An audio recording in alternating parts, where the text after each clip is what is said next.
This is Straight Talk with Atlanta native Greg Penn, the Preacher Man, and his sidekick Shannon Jones. Frank discussions of issues affecting the ATL, Fulton County, the state of Georgia, the nation, and around the world.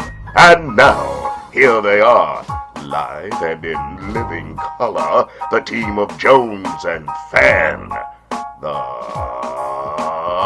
Preacher Man. Well, welcome to another edition of Straight Talk with yours truly, Greg Fan, the Preacher Man, and Shannon E. Jones. And we are up here sitting near one of the historical spots, a landmark in Georgia. It's called Stone Mountain. Got the legacy of Stone Mountain. We already know. We already know. But we're sitting here and doing Straight Talk. Make sure we all right. Make sure we safe out here. Stone Mountain. Bishop want to be out here. Stone Mountain. Well, you know, Is that a hood? no, it's not a hood now. Institution. And they don't wear hoods anymore. Oh, okay. With judges' uniform, police uniform, and stuff like Well, that. they wore them back then. They sure did. As the grandma would say, sure did. Show did. Something got to be did about that. Derek said that yesterday, man. I thought it was so funny. Something got to be did about Something that. got to be did about it. Well, listen, we thank you so much for joining us on Straight Talk today.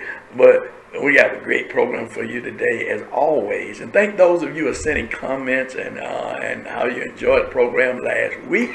And we ask you to keep those comments going. Reverend Fred Teller, Reverend Fred Lee Dalla, thank you so much for your comments today and enjoying program. He talked about the Marjorie Taylor Greene segment we did and about the Marjorie Taylor lie. And he talked about some of the other things that Ms. Moss and her mother and how they have been treated. Yeah, we're gonna be showing some clips from Mr. Corning today and Mr. Glenn Kirshner, who is a prosecutor for 30 years and was a federal prosecutor. He's going to be talking about this Mrs. Hutchinson, her testimony, and how it had incriminated Donald Trump. I mean, we knew that in January 6th, right? Absolutely. we knew January 6th where we were going, but that, well, you know, we have to go through these. They knew it January 5th. Yeah. When it was being planned. Yeah. So They tried to stop. Some of them tried to stop it. So we're going to look at that and we'll have them see. But before we enter into that, Shannon, I want to talk a little bit about this smoking ban that's being presented by the FDA on menthol cigarettes. And, you know, we had a press conference along with other ministers, clergy with a candle. Yeah, we're still out here, Bishop Canyon. We're still out here. We need you to be out here with us and many, many more. But listen, today, we had the press conference on the criminalization of people smoking menthol cigarettes that's being proposed. So, Shannon, you want to elaborate a little bit on that before we get right in the program? Absolutely. Well, first of all, we were very pleased to see the amount of clergy that have come out and those who have become a part of Clergy with a Candle on this issue, which is really shining the light in areas of darkness. But the Biden administration, President Biden's FDA, is planning on banning flavored tobacco. And in that, they have targeted menthol cigarettes. The discriminatory issue with that is that 85% of all black smokers smoke and or are addicted to menthol cigarettes. Now, you know, we've said this several times. If we could, we'd ban all cigarettes. But the issue is that by going after vaping and going after flavored tobacco and looping menthol in that, my grandmother, perhaps your grandmother, mother, father, smoked menthol cigarettes. So for years, before there was any conversation of vaping or a pineapple or a sour apple tobacco, there was menthol cigarettes. 18.5 million people smoke them.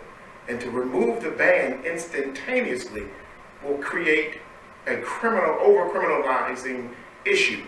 Why? Because people are addicted to the cigarettes. And they're not going to go over and just smoke the cigarettes that are on the other side of town that are acceptable. They are going to be looking for their particular brand. And it'll be coming in from Mexico or Canada or from wherever. And so we'll have issues of people selling something that they are not licensed to sell, that is a banned substance. People smoking something that is a banned substance. So it becomes a trigger to allow law enforcement to now approach and ask, are you smoking a menthol cigarette? They stop and frisk.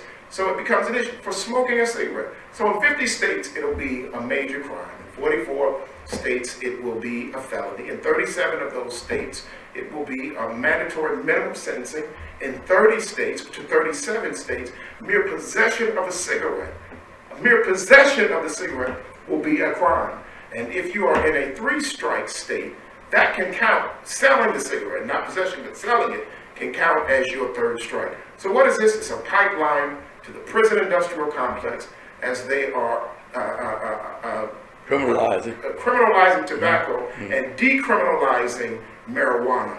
They still need something that's a touch point to connect people back into that pipeline. Privatized prisons, investors, looking for laws that can be put on the books to make sure that those beds will be filled and that there will be profit for them. And so this is a major issue of mass incarceration or potential mass incarceration. So we're going on July the 12th, Tuesday, July the 12th, several clergy members under Clergy with a Candle are making our way to Capitol Hill to speak with and demand that our federal legislators, that our congresspersons and our senators, that they let the Biden administration know that we do not need another pipeline to the prison industrial complex. We do not need a further barrier between the bridge of our community and law enforcement.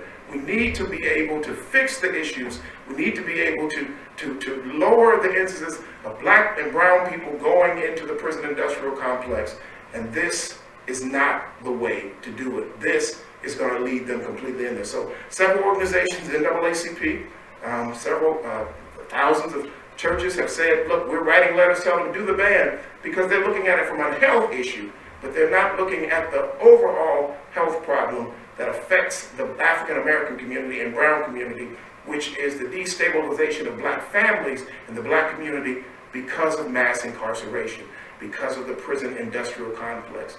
And it's unfair for young people to trade water, from being water boys, to see, oh, there's a demand, I can sell cigarettes. And they get arrested, they find out they got a felony. What do I have a felony for? I wasn't selling cocaine, I wasn't selling crack, I was selling a cigarette. Everybody smokes cigarettes. No, this is a banned substance, and you now have a felony. Well, thank you for that, Shannon, but as we're getting ready and we're dealing with this, I want to say to those who are watching, we are not promoting smoking, by no means. But what we are looking at is, Dr. King said, some people always talk about what Dr. King said. I love this when Dr. King said, and this is what I live by. He said, we as a people, we're reactionary people. We're not proactive. Not does something happen, then we want to raise HELL about it. Well, now is the time, because we see this as a Trojan horse. We see this as an opportunity to seize and to incarcerate millions of black people. I said millions of black people, both women and men, in the penal system, giving them a felony record. And we all know that in many states you can't vote if you got a felony record. And in a lot of states you can't even get a decent job because you have a felony record. We don't want to go backwards. We want to go forward. So there are always unintentional consequences. I know people say, well, that's just not going to happen. Yeah, but when you start taking a string and you start pulling on that string, and you start pulling on that string, the next thing you know, you've torn up the whole shirt or the sweater. We are being proactive. We're speaking about it. We're concerned about the health. We're concerned about cancer and lung cancer and all those other things that can happen for people who are smoking. But on the flip side, they're not dealing with the other cigarettes that create cancer, just the menthol cigarettes that people of color are smoking. So we'll be talking more about it, and if you want to know more about it, you can email us at Straight Talk, that's at Straight Talk News, and leave your information there, and certainly we'll get right back with it. But right now we're going to go on the other side, and we're going to hear from about this January 6th insurrection, and then we're coming back with Miss C on the other side right after that. You need to stay right there. Don't you go nowhere. We'll be right back after the talk with Mr. Coyne and Mr. Glenn Kirshner, who's a prosecutor for 30 years, who believes that Mr. Trump ought to and should go to jail. In terms of this latest hearing with Cassidy Hutchinson as the witness, she revealed that Trump knew that the protesters were armed and he still wanted security measures waived. And she testified that he wanted to join the protesters as they marched to the Capitol, basically him physically leading an insurrection. Does that prove criminal conspiracy? Well, it doesn't prove conspiracy because conspiracy would be an agreement, a criminal agreement between two or more people. What it does prove is it provides additional proof of Donald Trump's treason. And I use that word advisedly. But even before I get there, I think it provides further proof of a seditious conspiracy as it relates to the Proud Boys and the Oath Keepers, potentially, because they were armed, they were in the crowd, they've already been charged with seditious conspiracy. Fortunately, members of both organizations are cooperating with prosecutors. So I think before too long, we're going to hear about the links that are being built to guys like Bannon and Roger Stone, and perhaps directly to Meadows and right into the Oval Office. We have to wait to see how the evidence plays out in that regard. But I think it also ups the criminal ante with respect to the evidence of inciting an insurrection, inciting a riot, which is a different charge, and indeed inciting an armed insurrection. And there's another crime that I think is directly in play that we haven't heard much about. After Cassidy Hutchinson talked about how he knew his supporters were armed with assault rifles, pistols, and other weapons, he said, take down the metal detectors, let them in, and then we will all march to the Capitol. As you say, that is him intending to lead an armed attack on the Capitol. So there's a crime called 18 United States Code 111, and it is assaulting a government official. And let's think about Mike Pence, because Mike Pence was in the performance of his official duties, certifying Joe Biden's win. And 18 U.S.C. 111 says, if you assault or otherwise interfere, impede, or obstruct an official, a government official, during the course of their duties or because of their official duties, you're guilty of assaulting a public official. And it's an 8-year offense unless weapons are involved. If weapons are involved, it's a 20-year offense. Now, you can only stack up so many charges on Donald Trump. You can only confine him for but one lifetime. But boy, it is a smorgasbord of criminal charges against Donald Trump. Explain the process to me. Let's say on some planet in a faraway galaxy, Donald Trump gets charged by the DOJ. What happens next, and what recourse does Trump have? What happens next, and I would bet $1, that's my betting limit, I'm not a high roller, that Donald Trump delivered himself a pardon, because when was he ever going to forego a good grift, right? His advisors could have told him all day long, Mr. President, we think a self-pardon is a bad thing because you're actually admitting your own guilt by pardoning yourself.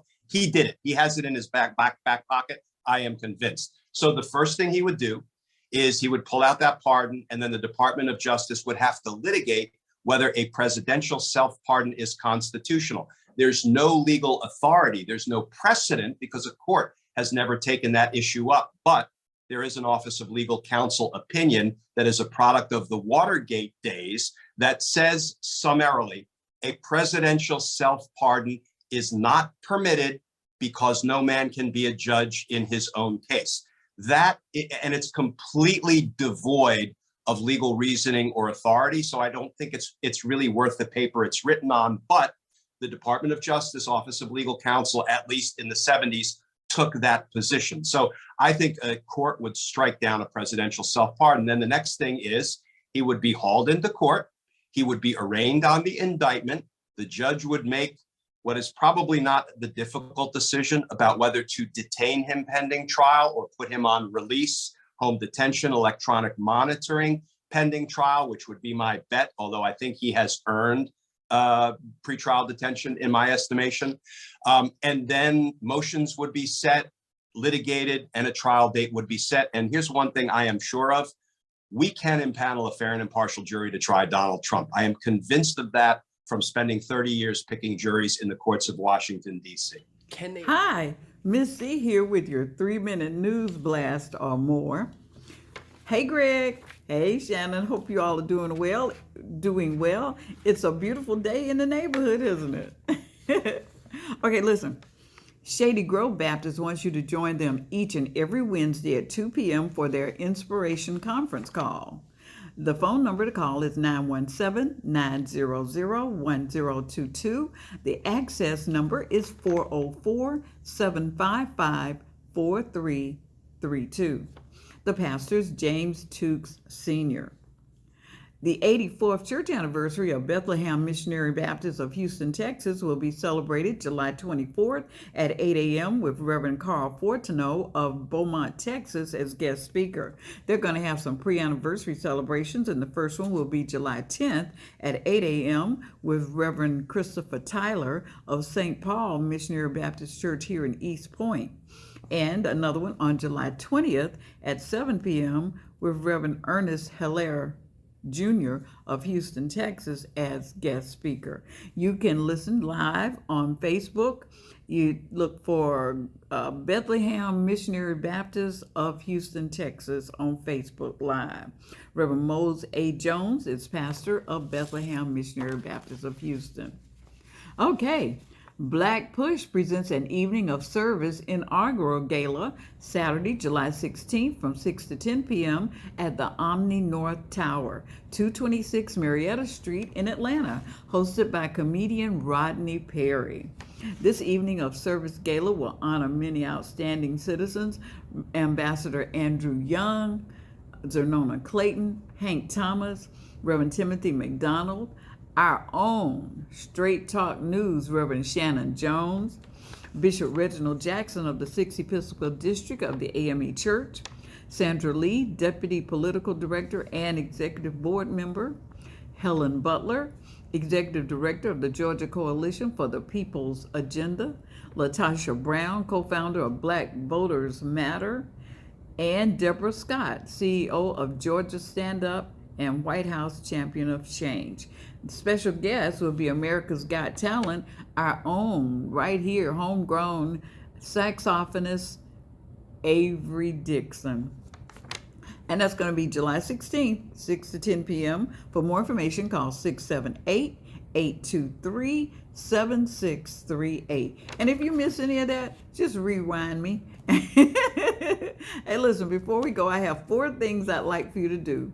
I'd like for you to like, subscribe, leave your comments, and share. Oh, I got it right this time. So if you do those 4 things, we would be so happy. And if you have anything that you'd like to share with our listeners, our viewers, just send them to me at straighttalknews1362@gmail.com. That's straighttalknews1362@gmail.com. And we're going to see you back here next time, okay? And I hope you have a wonderful day. Bye now. All right. I tell you, man. Oh, man. Kirshner and Coin. God. Well, first of all, let's thank Miss C for church news. I mean, news and information. Let's get to that. I mean, but Miss C. I mean, but after seeing that and hearing that, it's kind of like, woo. But want to thank Miss C for the church news and information and about. You're going to be honored. You're going to be honored, man. With Black Push, we're proud of you. That you're being honored next weekend. For what? As being one of the outstanding leaders of our community, with some other great leaders. I mean, I am really proud of you. We joke a lot, here on this program, but I'm really proud of you and your work, your continuous work, and I can't say any more. But I'm more proud of Claudia because she's helping you become. She behind every good man is a good woman. And That's Claudia. who should get this award. That's who should get this award. She should get it. She really should get I'm it. humbled by it, but I'm going to end up giving it to her to put it where she wants to put it. Yeah, but anyway, that's going to be really good, and Mr. C announced that, and of course, Proud of Black Push and the work that Reverend Sean Smith, whom you gave your. Bullhorn too. You know, Yeah. can I just admit I felt some kind of way? Did you? I I'm with you. I'm with you every day. I'm out here, you know, and you reach over me to give somebody, you know, you reach over me to give someone a bullhorn. So that's all right. I'm gonna give me one. I'm gonna give me a bullhorn. Let me just tell you the reason I gave Sean the bullhorn, really. You remember when we had the march, Clergy with a Candle, and we were marching on McDaniel Street, and when we came back around, you know, the bullhorn, I had to put the message on it, so I didn't have to keep on repeating it and repeating it, right? And so Sean said, he said, hey, that's neat. He said, that's neat. You don't even have to keep saying that. You can just hit the button and you record and just keep saying it over and over again. And I said, you know what? This young man is intrigued with this bullhorn. And next time I see him, because he is trying to get messages out in the community, I said, the next time I see him, I'm going to give him my bullhorn. I'm going to turn over the legendary Greg Fan, the Preacher Man bullhorn for Sean. And that's because, you know, he showed an interest, and you never showed an interest in the bullhorn, but he showed an interest. You always tell me I don't talk loud enough.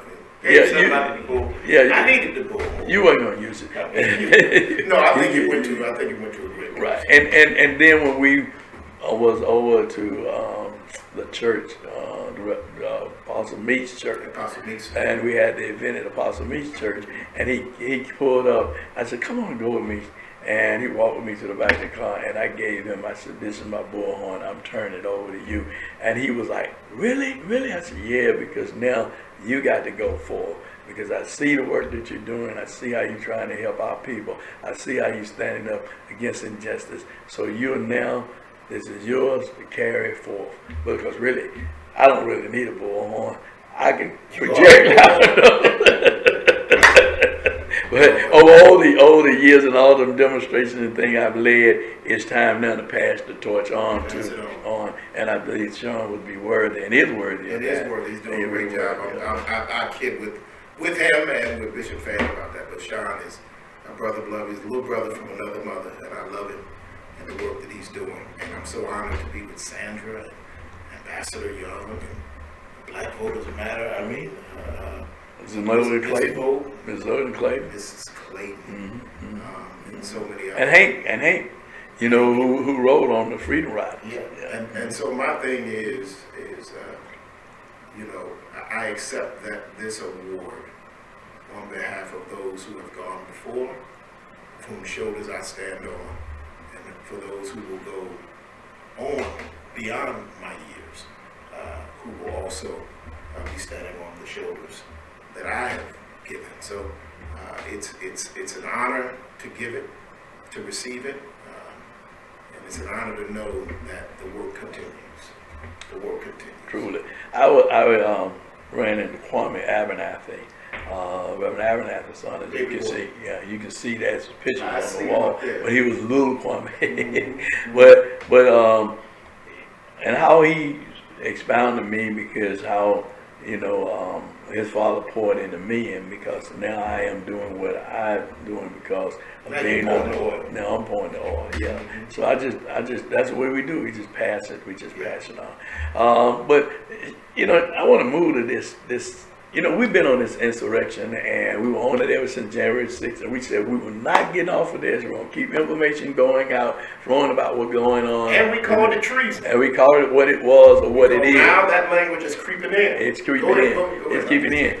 And you know, but that's not being a hype man. But the reality of it is, Shannon, as we look at this thing, we already know. We know that what's coming out now, we knew then that Mr. Trump was the head of the Trump Mafia to keep himself as the king of the United States. Not the president, but the king and the dictator of the United States. Can I say something? Sure. Park there, don't lose what you're I saying. won't. As the Don. Okay. See, here's it. Not the king. Right. King is a righteous thing. Okay. Right? Well, in some regards, we got some kings in the Bible who are so righteous. But the idea of the king Right. was that the king is submitted to the Lord. Right. And holds the faith. Sure. Okay.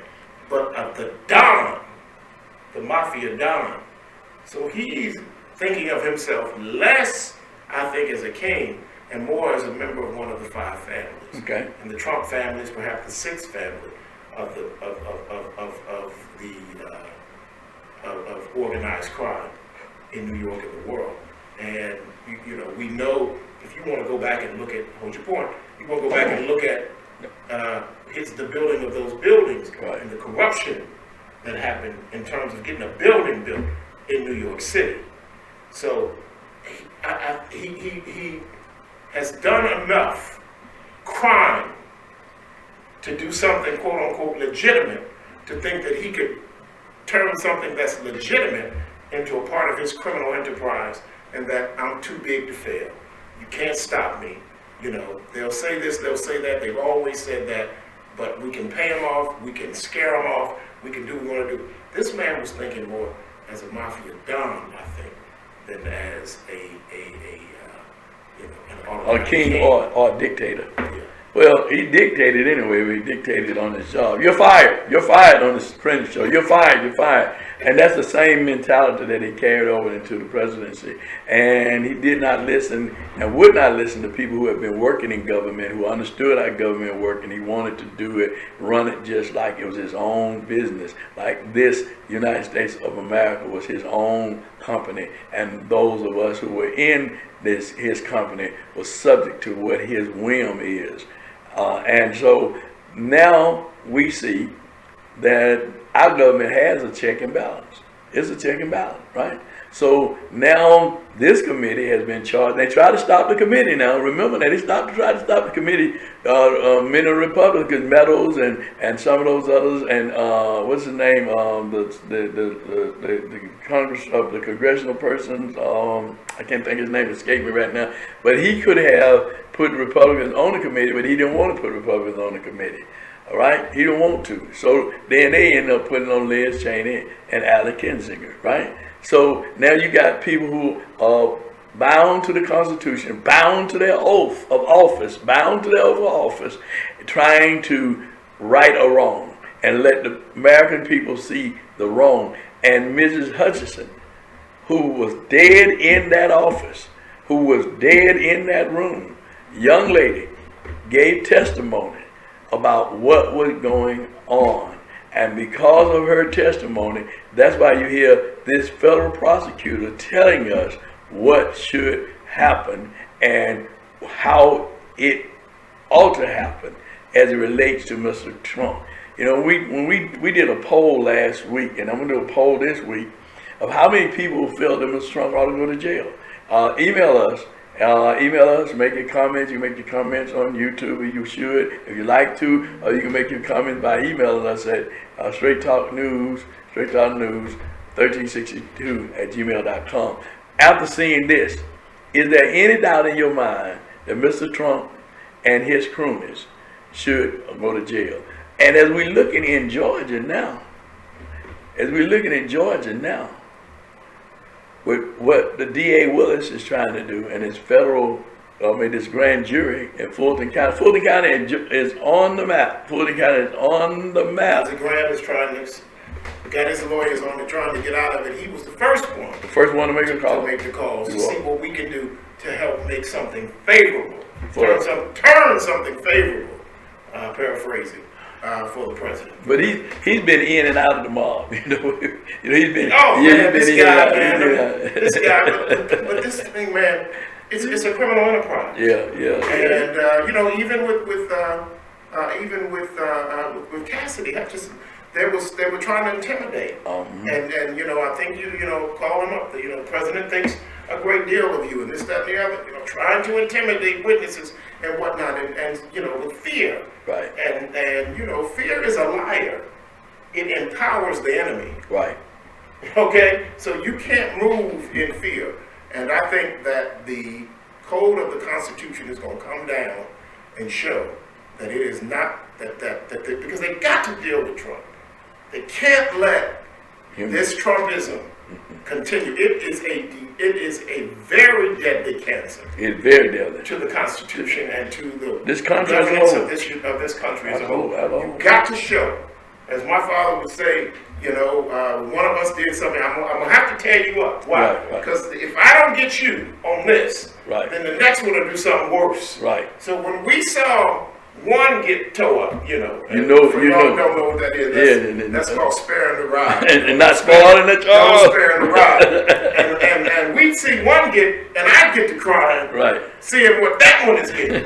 You understand what I'm saying? And then that's settled. Right. That's You settled. wasn't going down that road. We knew not to do that because of what happened to you. Right, right. You know. But isn't that what our penal system is really set up to do? Is to set up a system where that when a person commit a crime, that when somebody see what happens to that person, that they would not want to go down that same Yeah. route. It sets That's it what up Scared Straight those programs are. Right. So you can see what, and they take you and they talk to these prisoners that's doing life.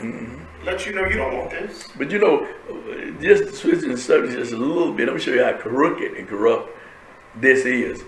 The last thing that he said was, all these people, she was saying about the people who wanted pardons, people requesting pardons, and you know, and he even asked the young lady, was it Cassidy, whether or not she wanted a pardon. She said, "No, I don't want no pardon. I ain't did nothing, right?" Right. She said, "Oh, Cassidy, you sure you don't want one?" "No, I haven't done anything. I don't need no pardon." Okay, so she tested. Was that Cassidy or was No, there's the other lady. Kellyanne. Kellyanne. Got her book. You're right. Kellyanne said, "I don't want no party. I don't want no party." Okay, so because I haven't done anything. Right. Well, listen to what he said. He said, the only time a person want to party when they've done something. Yeah. It's the only time and he said, I guarantee you, I bet $1 though, because I'm a guy from the man like that. He said, I guarantee you though, that Donald Trump gave himself a pardon, and he's holding it in his back pocket, so when it's time and when he's charged, he is going to pull that pardon out, and he goes, "Oh, you can't do nothing to me because I pardon myself." Now, when can a person who commit a crime pardon themselves against the crime that they being charged with? He said they can't have it. And he mentioned Watergate in terms of what happened in Watergate and how the DOJ ruled that the fact that you can't do it. How can you do that? And he said he don't believe that there's any judge that would go along with it, Supreme Court judge or any judge that would go along with it. Because guess what? If they allow him to do that, then every person that has the authority, that's governors of all these states who can pardon, every governor of all 50 states can use that same thing, commit a crime, and give himself a pardon.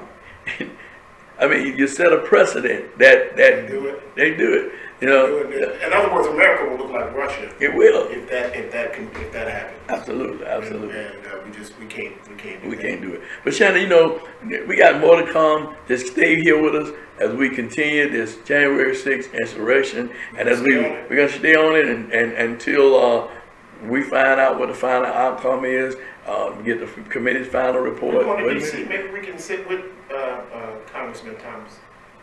Maybe we can. And see what is going on. When we go up there on the 12th, well, let's see if we can get an audience with him. or something. Yeah, let's see if we can get an audience with him. How about that? Yeah. Right here on Straight Talk. Well, thank you so much for always viewing us and being with us. Don't forget to subscribe. And I tell you, I checked that number. The numbers are going up. More subscription. It's not costing you anything to subscribe to our channel. It's absolutely free. And then what you need to do is once you subscribe, when we come on, you'll get the notification. Again, I want to thank the Reverend Frederick Douglass Teller, and I want to thank all of those of you who watch and view Straight Talk, because this ain't been nothing but what, Shannon? It's been Straight Talk.